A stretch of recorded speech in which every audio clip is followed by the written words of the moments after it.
એસીબીનું સફળ લાંચ trap case.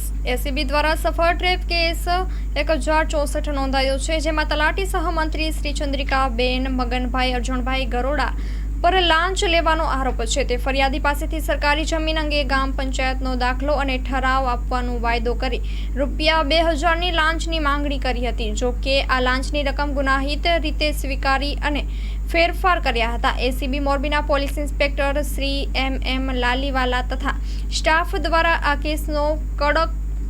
કેસનો પકડ કર્યો અને ગુનાહિત પ્રવૃત્તિ માટે કાર્યવાહી કરવામાં આવી હતી. આ કામગીરીના સુપરવિઝર શ્રી કે એચ ગોહિલ રહ્યા હતા. Story report by Pankaj Kabira Nakhatrana.